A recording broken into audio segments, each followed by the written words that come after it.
Bom, a gente vai fazer essa viagem semana que vem pra Polônia. Essa não é a primeira, né? Minha? Não, que é organizado dessa forma. Não, já fizemos várias. Já fizeram várias.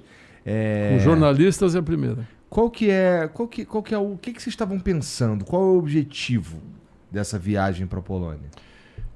Porque assim, de uns anos para cá, começou-se a dizer que a gente tinha um presidente nazista, um presidente genocida. Uhum. Eu acho que isso é um engano. Ele não é nem nazista nem genocista. Ele é ignorante, né? O presidente que eles estão falando nunca leu um livro sobre isso, nunca estudou a teoria. Ele não é nazista, ele não é genocida. Ele pode ter todos os defeitos dele, como tem, mas não é nem nazista nem genocida. E a imprensa começou, de uns tempos para cá, dizer que tudo era genocídio, tudo era nazismo. E não é verdade, porque talvez então acho que a imprensa não sabe o direito o que foi o Holocausto, o que foi o nazismo e o que é o genocídio. A pandemia não foi um ato genocida.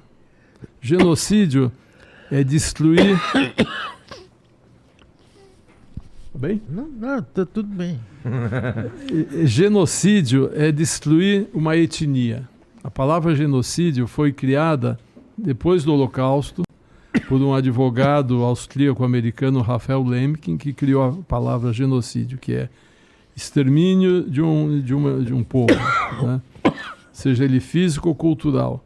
Então, se você extermina ciganos, isso é genocídio. Se você extermina uma tribo de índios, isso é genocídio. Se você extermina os judeus, isso é genocídio. Agora, se você extermina quem está lá no meio da bagunça, isso não é genocídio. Então, a pandemia não foi um genocídio. O Covid não foi um genocídio.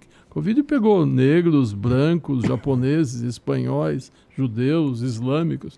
Quem pegava morria. Então, existia uma confusão muito grande no Brasil em cima disso.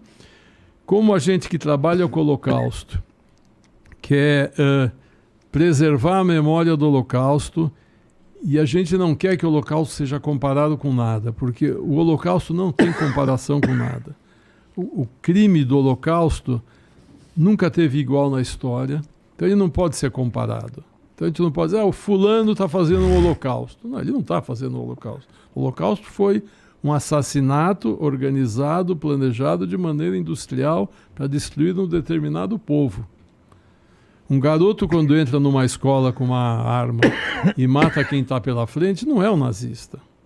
Ele podia estar de preto, podia ter uma bandeira, uma flâmula do Hitler em casa, mas ele não é um nazista, ele é um assassino, ele é um psicopata. Ele não tem ideia do que foi o nazismo, né? E aí começa, não, porque o garoto entrou na escola e era um neonazista. Se você pegar aquele garoto, não consegue conversar com ele porque ele foi morto ou se matou. O que é o nazismo? Ele não vai saber dizer o que é. Que livros você leu sobre a teoria nazista? O que você estudou sobre isso? Ele não sabe. Então tudo começou a virar isso, né? Uhum. E outra, quando ele entrou na escola, ele não saiu de casa falando, eu vou matar os alunos negros. Não. Eu vou matar quem passar na frente da minha espingarda. Ele não tinha um plano de exterminar aqueles alunos que estavam lá. É um psicopata que teve acesso a uma arma e enlouqueceu, pirou. Uhum. Porque a internet deu espaço para ele, ou sei lá o que. Isso tem no mundo inteiro, esses malucos, né? Só que virou um lugar comum no Brasil. O fulano é nazista, o cara é genocida. Isso é um holocausto. Falam isso porque não sabem o que estão falando.